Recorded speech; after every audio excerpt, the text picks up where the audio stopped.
பாருமா, போலீஸ் கிட்ட போய் கம்ப்ளைண்ட் கொடுத்த உடனே உனக்கு நியாயம் கிடைச்சிடும் நீ நினைச்சனா அதை விட ஒரு முட்டாள்தனம் வேற எதுவுமே கிடையாது. ஏன்னா உங்க அம்மாவோட மரணத்துல போலீஸ்க்கும் பங்கு இருக்குமா, சொன்னா கேளு. இப்ப நீ போய் கேஸ் ஃபைல் பண்ணா கூட முடங்கி போன பல லட்சக்கணக்கான கேஸ்ல இது ஒன்னாதான் இருக்குமே தவிர உனக்கு நீதியோ நியாயமோ கிடைக்கும் நீ நினைச்சனா அதை விட ஒரு பெரிய பைத்தியக்காரத்தனம் இருக்கவே முடியாது. என்னதான் பண்ண முடியும்?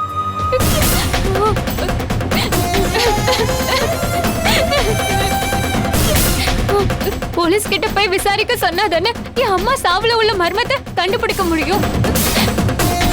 எங்களை மாதிரி அனாதையா நிக்கிறவங்களுக்கு நியாயம் கிடைக்கணும்னா போலீஸ் கிட்ட போய் தான் ஆகணும். நர்மதா, இனி ஒரு தடவை அனாதையா நிக்கிறேன்னு என்கிட்ட சொல்லாதம்மா. உனக்காக அண்ணன் நான் இருக்கேன். இப்ப நீ போக வேண்டியது போலீஸ் ஸ்டேஷனுக்கு இல்லம்மா. ஏன்னா கான்ஸ்டபிள் இருந்து கமிஷனர் வரைக்கும் எல்லாருமே ருத்ராவோட தீவிர விசுவாசிங்க தான். அதனால தான் அங்க நீயும் போய் மாட்டிக்க வேணாம்னு சொல்றேன்.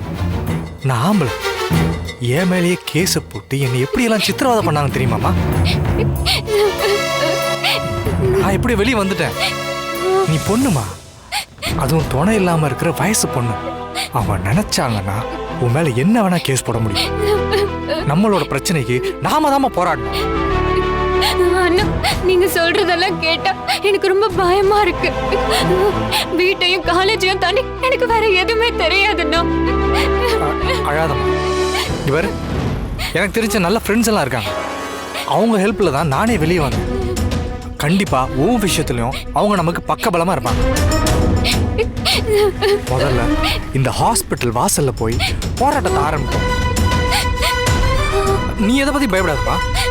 உன்னை நான் இப்ப தூண்டி விட்டுட்டு அதுக்கப்புறம் நான் ஓடிடலாம் மாட்டேன். உனக்கு நியாயம் கிடைக்கிற வரைக்கும் உன் கூடவே இருந்து போராடும். போஸ்ட்மார்ட்டம் ரிப்போர்ட்ல கூட டாக்டர் நிச்சயமா அவங்களுக்கு சாதகமா தான் ரிப்போர்ட் பண்ணவும் வாய்ப்பு இருக்கு. இப்ப போலீஸ் வேற அவங்க பக்கமா இருக்கும்னு சொல்றீங்க.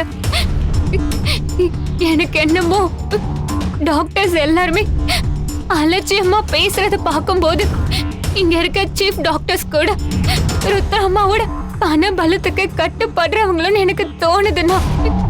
சூப்பர்மா, இப்படிதான் தெளிவா யோசிக்கும். அவங்க செஞ்ச தப்பை மறைக்க அவங்க எந்த எல்லைக்கும் போகக்கூடிய ஆட்கள் தான் அவங்க. ஆனா நமக்கு சாதகமாகவும் நிறைய விஷயங்கள் இருக்குமா. மீடியால போய் ருத்ரா இண்டஸ்ட்ரியை பத்தி சொன்னா போதும். இது ஒன்றும் அவங்க ஆஃபீஸில் நடக்கிற கான்ஃபரன்ஸ் ரூம் மீட்டிங்லாம் கிடையாது. ஆஃபீஸ்க்குள்ளேயே பேசி அவங்களுக்குள்ளேயே முடிவு எடுத்துக்கிறதுக்கலாம். வெளி உலகம் நம்மள மாதிரி ஆட்கள் கையிலையும் இருக்குன்னு நம்ம காமிக்கணும்னா இந்த விஷயத்த நம்ம கண்டிப்பா மீடியா கிட்ட கொண்டு போயே ஆகணும். அப்பதான் அந்த ருத்ராவோட யோகிதை என்னன்னு எல்லாருக்கும் புரியும். என்ன எதிர்பார்ப்பும் இல்லாம நீங்க எனக்காக என் அம்மாவோட சாவுக்காக நியாயம் கேட்டு போராட சொல்றீங்க. ஆனா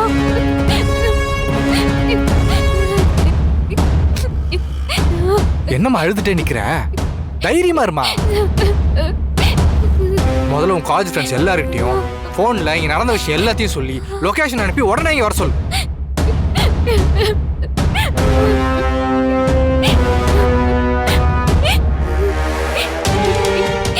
இல்லைன்னா டாக்டர் எங்க அம்மாவோட சாவுல மர்மம் இருக்குன்னு சொன்னது உண்மைதான். ஆனா அது ருத்ராமாவோட வீட்டுல இருக்கிறவங்களாலதான் நடந்ததுன்னு சொல்றது கொஞ்சம் மனசுக்கு ஒத்து வராமையே இருக்கு.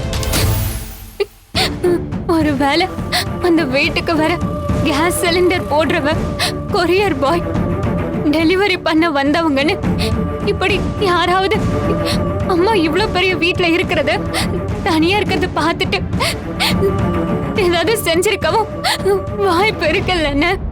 அடி பாவி, விட்டா ருத்ராமா கிட்டே போயிட்டு எங்க அம்மா சாவுல மர்மம் இருக்கு, உங்க வீட்டுல தான் செத்துருக்காங்க, நீங்க தான் கண்டுபிடிச்சு கொடுக்கணும்னு சொல்லுவா போல இருக்க. இவளை வச்சு ருத்ராவை காலி பண்ணலாம் நம்ம பிளான போட்டா இவ ருத்ரா வச்சு நம்மள காலி பண்றா போல இருக்க. அஸ்வினு உஷாராய்க்கடா.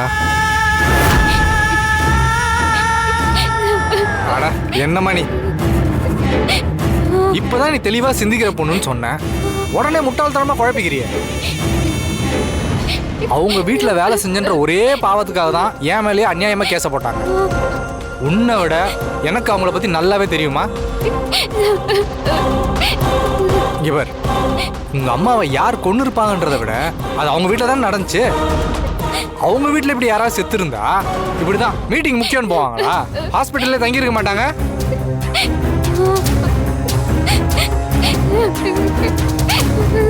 இங்க பாருமா, அவங்களெல்லாம் நம்ம சும்மாவே விடக்கூடாதுமா. இப்பவே என் ஃப்ரெண்ட்ஸ் எல்லாரும் ஃபோன் பண்றேன், எல்லாரும் இங்க வர வைக்கிறோம். உங்க அம்மாவோட சாவுக்கு நீதி கேட்டு போராடுறோம்.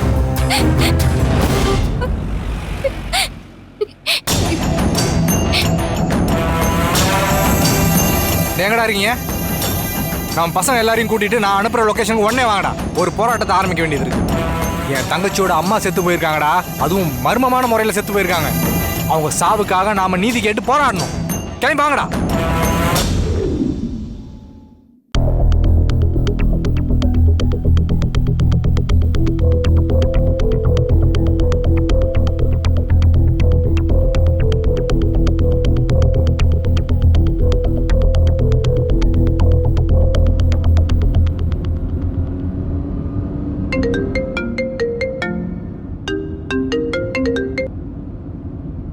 சொல்லு சக்தி. கமலாவோட பாடியை போஸ்ட்மார்ட்டம் பண்ணி வீட்டுக்கு எடுத்துட்டு போயிட்டாங்களா? இல்லம்மா, அவ பாடி வாங்க மாட்டேன்னு இங்க பெரிய பிரச்சனை பண்ணிட்டு இருக்கா. அத சொல்றதுக்கு தான்மா ஃபோன் பண்ண. என்னாச்சு சக்தி, தெளிவா சொல்லு. டாக்டர் நர்மதாவை கூப்பிட்டு உங்க அம்மாவோட டெத் சம்பந்தமான எல்லா ஃபார்மாலிட்டிஸும் முடிஞ்சிருச்சு, ஃபார்ம்ல கையெழுத்து போட்டு எடுத்துட்டு போங்கன்னு சொன்னாங்க. அதுக்கு நர்மதா, அப்படின்னா அவங்க சாவுல சந்தேகம் இருக்குன்னு சொல்றியா? ஆமா. எதனால உனக்கு இப்படி ஒரு சந்தேகம் வந்துச்சு நர்மதா? எப்படியோ வந்துச்சு, அதெல்லாம் உங்களுக்கு எதுக்கு? போஸ்ட்மார்ட்டம் பண்ணாதான் என் அம்மா எப்படி இறந்தாங்கன்னு உண்மை தெரியும். அதனாலதான் சொல்றேன். டாக்டர், என்ன யோசிச்சுக்கிட்டே இருக்கீங்க? இப்ப போஸ்ட்மார்ட்டம் பண்ணுவீங்களா மாட்டீங்களா? பண்ணிடலாம். என்ன சொல்ற சக்தி? நான் ஹாஸ்பிட்டல் இருக்கும்போது அவங்க அம்மா டெத்ல சந்தேகம் இருக்குன்னு அவ எதுவுமே சொல்லலையே. இப்ப ஏன் திடீர்னு அந்த நர்மதாவுக்கு சந்தேகம் வந்துச்சு? அதாங்க அம்மா, ஒண்ணும் புரியல. நானும் அவகிட்ட கேட்டேன், ஆனா அவ எதுவும் சொல்லல. சரி, போஸ்ட்மார்ட்டம் பண்ணி ரிப்போர்ட் வந்துருச்சா? வந்துருச்சுங்கம்மா. அந்த ரிப்போர்ட்ல அவங்க மரணம் இயற்கையான மரணம் தான் இருக்கு. அதான் போஸ்ட்மார்ட்டம் ரிப்போர்ட் இயற்கையான மரணம்னு தான் சொல்லிடுச்சே. அப்புறம் என்ன? அந்த பொறுக்கி அஸ்வின் திடீர்னு உள்ள வந்து குழப்பத்தை ஏற்படுத்திட்டாமா. அஸ்வினா? என்ன சொல்ற சக்தி? அவன் எதுக்கு அங்க வந்தான்? ஆமாங்கம்மா, போஸ்ட்மார்ட்டம் ரிப்போர்ட்ல அப்படி சொன்னதும் நர்மதா அமைதியாயிட்டா. அப்ப திடீர்னு அவன் அங்க வந்து சைன் போடாத நர்மதா. ஏய், சம்மந்தம் இல்லாம நீ எதுக்கு இங்க வந்த? சம்பந்தம் முறிஞ்சு போச்சேன்னு நான் ஒன்றும் பழி வாங்கறதுக்குலாம் இங்கே வரலாமா? என்ன மாதிரி இந்த சின்ன பொண்ணு ருத்ராமோட சூழ்ச்சியில் சிக்கிடக்கூடாதுன்ற அக்கறையில் தான் இங்கே வந்திருக்கேன். இதாங்கம்மா நடந்துச்சு. அந்த ராஸ்கல் அஸ்வின் ஏதோ ஒரு பெரிய பிளானோட தான் உள்ள புகுந்து இப்படி எல்லாம் பண்ணிட்டு இருக்கான். நானும் நர்மதா கிட்ட இதெல்லாம் வேண்டான்னு சொல்லி பார்த்துட்டம்மா. அவ கேட்காம போராடிட்டு இருக்கா. அதான் அஸ்வினுங்கிறவன் உள்ள புகுந்து அவ புத்திய மாத்திட்டான்ல. அப்புறம் நீ சொல்றத அவ எப்படி கேப்பா? இப்ப என்னங்கம்மா பண்றது? நீ முதல்ல கிளம்பி வீட்டுக்கு போ சக்தி. அந்த ராஸ்கல் போராட்டக்காரங்களை உனக்கு எதிரா தூண்டி விட்டாலும் தூண்டி விடுவான். நீ அங்க இருக்காத, வீட்டுக்கு கிளம்பு. பாண்டிச்சேரி மீட்டிங் முடிஞ்ச உடனே நாங்க வீட்டுக்கு வந்துருவோம். அதுக்கப்புறம் மத்த விஷயங்களை பேசிக்கலாம். முதல்ல நீ அங்க இருந்து கிளம்பு.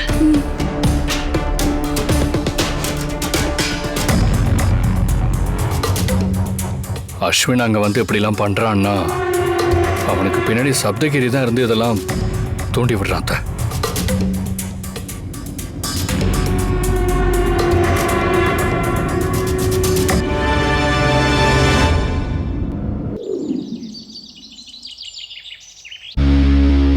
செக்யூரிட்டி சொன்னதை கேட்டியா நீ? ஒரு நோயாளி பொம்பளை வேலைக்கு வச்சா இப்படிதான் மயக்கம் போட்டு விழுவா. ஆடிட்டிங் இருக்கு, அதனால ரோகிணி கல்யாணத்துக்கு வர முடியாதுன்னு சொன்ன உங்க அம்மா மயக்கம் போட்டு கடந்த கமலாவை ஹாஸ்பிட்டலுக்கு எடுத்துட்டு போயிருக்காங்க. இது கொடுமையே எங்க போய் சொல்றது? அந்த வேலைக்காரி சக்தி அந்த பொம்பளைய கூட்டிட்டு வந்தப்போவே அந்த பொம்பளைய வேலைக்கு வச்சுக்க வேண்டான்னு சொன்னேன். எங்க கேட்டாங்க? விடு அனி, அந்த பொம்பளை குணமாகி இனிமே வேலைக்கு வந்தாங்கன்னா வேணான்னு சொல்லிடலாம். நாம வேணான்னு சொன்னா உங்க தங்கச்சி அப்படியே சரின்னு கேட்பாங்களாக்கும். அந்த வேலைக்காரி சக்தி என்ன சொல்றாளோ அதைத்தானே அவ கேப்பா. ருத்ரா கிட்ட நான் பேசுறேன் இந்து. நோயாளி பொம்பளைய வேலைக்கு வச்சுக்கிட்டா என்னைக்கு இருந்தாலும் நமக்கு தான் பிரச்சனைன்னு எடுத்து சொல்லி புரிய வைக்கிறேன். இப்ப கமலாம்மா ஆஸ்பத்திரியில எப்படி இருக்கான்னு தெரியலையம்மா. அவ என்ன செத்தா போயிருக்க போறா? குளுக்கோஸ் ஏத்திக்கிட்டு ஹாஸ்பிட்டல்ல தான் படுத்து கிடப்பா. எல்லாம் நம்ம தலை எழுத்து. அந்த வேலைக்காரி சக்தி இன்னும் திரும்பி வரவே இல்லைல்ல? இன்னும் வரலம்மா. பாத்தீங்களா அத்தை? அவ எப்படி திரும்பி வருவா? அந்த பொம்பளை தான் அவளுக்கு தோஸ்தாச்சே.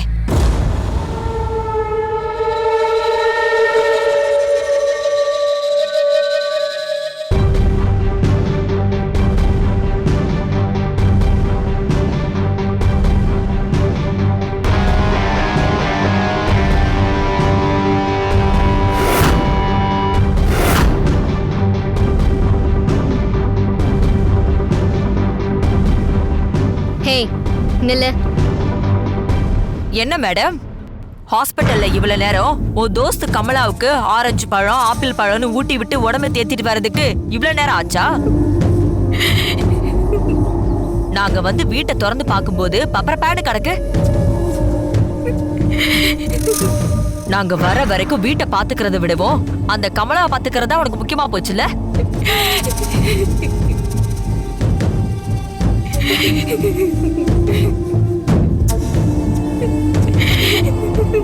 ஹே, இங்க வீட்டை பாத்துக்காம அந்த பொம்பளை தான் உனக்கு முக்கியமா? ஏன் போனேன்னு கேட்டாக்கா அழுது சீன் போட்டுட்டு இருக்கேன்.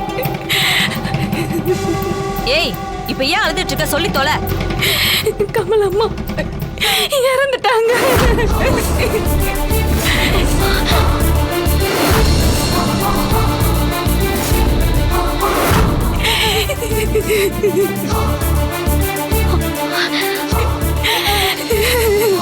என்ன சக்தி, என்ன சொல்ற நீ? அந்த அம்மா மயங்கிட்டாங்க, அதனால ஹாஸ்பிட்டலுக்கு கூட்டிட்டு போயிருக்காங்கன்னு செக்யூரிட்டி சொன்னா. நீ என்னன்னா இப்படி சொல்ற? அவங்க எப்ப இறந்தாங்க? அவங்க நம்ம வீட்லயே இறந்துட்டாங்கய்யா.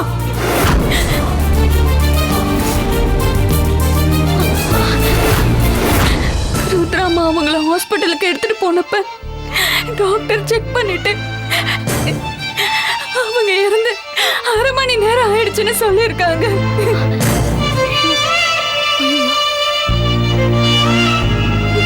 மத்த விஷயம்லாம் என்ன பக்கத்துல இருந்து பாத்துக்க சொல்லிட்டு அம்மா ஆடிட்டிங் விஷயமா ஆபீஸ் கிளம்பிட்டாங்க. அந்த பொம்பளோட பணத்தை வீட்டுக்கு எடுத்துட்டு போயாச்சா? இல்லைங்கம்மா, அங்கதான் இப்ப பெரிய பிரச்சனையே. பாடியே வாங்க மாட்டோம்னு சொல்லி ஹாஸ்பிட்டல் முன்னாடி போராட்டம் பண்ணிட்டு இருக்காங்க. என்ன சொல்ற நீ? பணத்தை வாங்காம ஏன் போராட்டம் பண்றாங்க? அவங்க தானா சாகல, அவங்கள ருத்ராமா தான் கொலை பண்ணிட்டாங்கன்னு.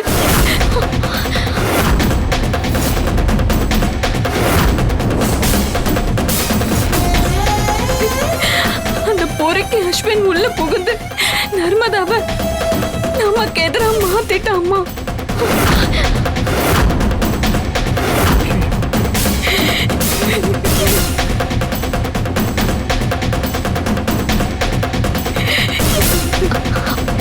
இந்த விஷயத்துல அஸ்வின் எப்படி உள்ள வந்தான்? அதாம்மா எனக்கும் தெரியல. இப்ப அவன் தான் நர்மதாவை தோண்டி விட்டு போராட்டம் பண்ணிட்டு இருக்கான். இந்த விஷயமெல்லாம் ருத்ராவுக்கு தெரியுமா? தெரியலங்கம்மா. நான் உங்களுக்கு ஃபோன் பண்ணி எல்லா தகவலையும் சொல்லிட்டேன். அவங்க தான் என்ன அங்க இருக்க வேண்டாம், நீ உடனே வீட்டுக்கு கிளம்பி போன்னு சொன்னாங்க. எல்லாத்துக்கும் காரணம் நீ தாண்டி. ரோட்ல போற பொம்பளைய கூட்டிட்டு வந்து வேலைக்கு சேர்த்து விட்டு இப்ப எங்க அம்மாவையும் மாட்டி விட்டுட்டல. அந்த அஸ்வின் உள்ள வந்துட்டானா அவன் அவன் சும்மாவே இருக்க மாட்டான். இந்த விஷயத்த நல்ல பெருசா எடுத்துட்டு போவான். இது மீடியால ஃபுல்லா ஃபிளாஷ் நியூஸ் ஆகி என் மம்மி மேல கொலைப்பழி விழும். இப்போ உனக்கு சந்தோஷமா? இப்படி எல்லாம் நடக்கும்னு எனக்கு தெரியலம்மா.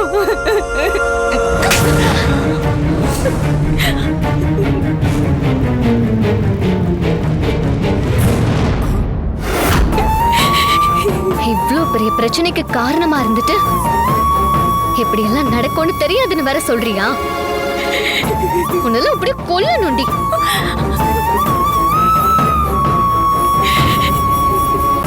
இதுக்கப்புறம் என்ன நடக்க போகுதுன்னே தெரியல அனிதா. நினைச்சாலே மனசெல்லாம் பதறுது. எனக்கும் நினைச்சாவே ரொம்ப பதட்டமா இருக்காத்த.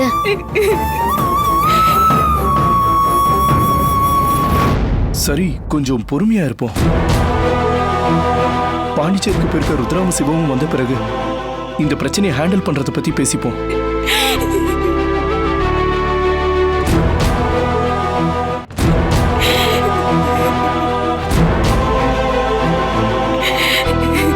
ஹேய், என் முன்னாடி நிக்காத, போ இங்க இருந்து. போடி.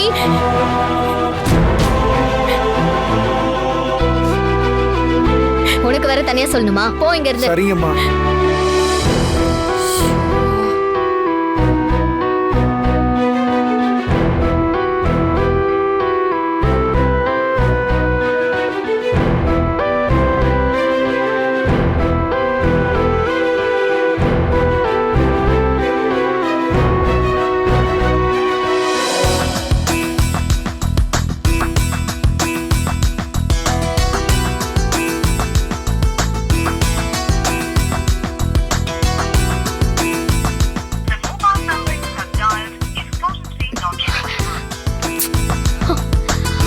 போன் பண்ண நாட் ரீச்சபிள்னு வருது. இரணி, நான் ட்ரை பண்றேன்.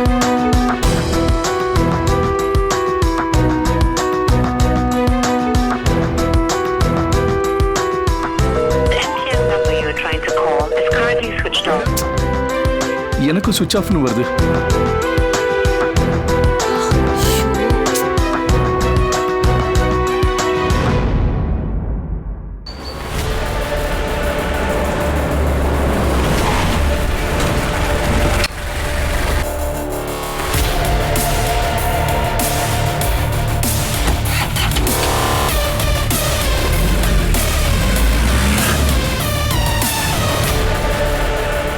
வந்துடுங்க.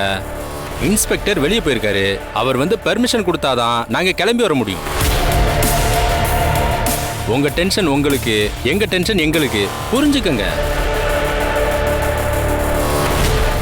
சார். வணக்கம் சார். என்ன சதாசிவம், என்ன பிரச்சனை? அது ஒன்றும் இல்லை சார். ருத்ராம்மா வீட்டில் வேலை செய்கிற வேலைக்காரம்மா திடீர்னு இறந்துட்டாங்களாம். ஆனால் அவங்க இறப்புல சந்தேகம் இருக்குன்னு அந்த அம்மாவோட பொண்ணு ஆளுங்களை கூட்டிட்டு வந்து ஹாஸ்பிட்டல் முன்னாடி பெரிய பிரச்சனை பண்ணிட்டு இருக்கா சார். ஓ, அப்படியா? ஆமாம் சார். ஹாஸ்பிட்டலில் எதுவும் அசம்பாவிதம் நடக்கிறதுக்குள்ள போராட்டத்தை கலைக்க சொல்லி ஃபோன் மேலே ஃபோன் பண்ணிக்கிட்டே இருக்காங்க சார். அது சரி, அந்த அம்மாவோட சாவுல அந்த பொண்ணுக்கு என்ன சந்தேகமா? தெரியல சார். போய் நேரில் விசாரிச்சாதான் தெரியும். சரி, எல்லாரும் கிளம்புங்க, போய் நேரில் பார்ப்போம். சரிங்க சார்.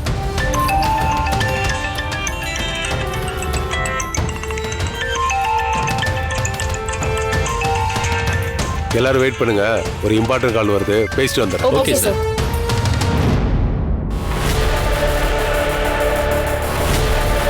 சார் வணக்கம். வணக்கம் இன்ஸ்பெக்டர் ஏகாம்பரம், எப்படி இருக்கீங்க? ரொம்ப நல்லா இருக்கேன் சார். நீங்க இருக்கிறப்போ எனக்கு என்ன குறை வரப்போகுது? நீங்க தான் என்ன எல்லா விதத்திலையும் நல்லா பாத்துக்கிறீங்களே. சொல்லுங்க சார், இந்த நேரத்தில் கால் பண்ணியிருக்கீங்க, ஏதாவது முக்கியமான விஷயமா? ஆமா, ருத்ராவுக்கு ஏதோ பிரச்சனையாமே, கேள்விப்பட்டீங்களா? ஆமா, இப்பதான் கேள்விப்பட்டேன் சார். அவங்க வீட்டில் வேலை செஞ்ச வேலைக்கார அம்மா ஏதோ இறந்துட்டாங்களாம். அவங்க சாவுல சந்தேகம் இருக்குன்னு ஹாஸ்பிட்டல் முன்னாடி ஆளுங்களை திரட்டி அவங்க பொண்ணு போராட்டம் பண்ணிட்டு இருக்காங்க. அதை கலைக்க சொல்லி இப்பதான் ஹாஸ்பிட்டல்ல இருந்து ஃபோன் பண்ணாங்க. அது விஷயமா தான் என் டீமோட கிளம்பிட்டு இருக்கா சார். போய் என்ன செய்ய போறீங்க ஏகாம்பரம்? அவங்க எல்லாரையும் அடிச்சு துரத்த போறீங்களா? எடுத்த உடனே அப்படி பண்ண முடியாதுல்ல சார்.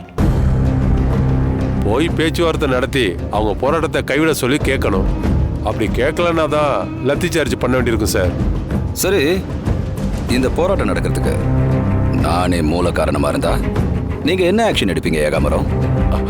சார் என்ன சொல்றீங்க? இந்த போராட்டமே ஏன் தூண்டுதலால தான் நடந்துகிட்டு இருக்கு இன்ஸ்பெக்டர். சார் இதனால உங்களுக்கு என்ன சார் ஆதாயம்? என்ன இன்ஸ்பெக்டர் இப்படி கேக்குறீங்க?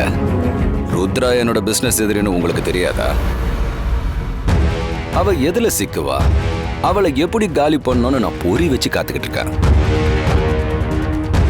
இப்போ அவ வேலைக்காரி சாவுல மாட்டிக்கிட்டு இருக்கா. அந்த சாவியை அவ மேல கொலைக்கேசா மாத்துறதுக்கு தான் என் ஆள் அஸ்வினை அனுப்பி அந்த பொண்ணோட அம்மா சாவு இயற்கையானது இல்ல, அட்டெம்ப்ட் மர்டர்னு அந்த பொண்ணை நம்ப வச்சேன். உங்க மேல இருக்கிற நம்பிக்கையில தான் நான் இதை பண்ணியிருக்கேன். இதுக்கு முன்னாடி இருந்த இன்ஸ்பெக்டர் ரவிக்குமார் நீதி நேர்மன் சொல்லி ருத்ராவுக்கு ஃபேவரா இருந்தாரு. அதனால அந்த ருத்ராவை என்னால எதுவும் பண்ண முடியல. அதனால பெரிய அளவுல பணம் செலவு பண்ணி அவரை இங்க இருந்து தூக்கிட்டு உங்களை இங்க கொண்டு வந்திருக்கேன்.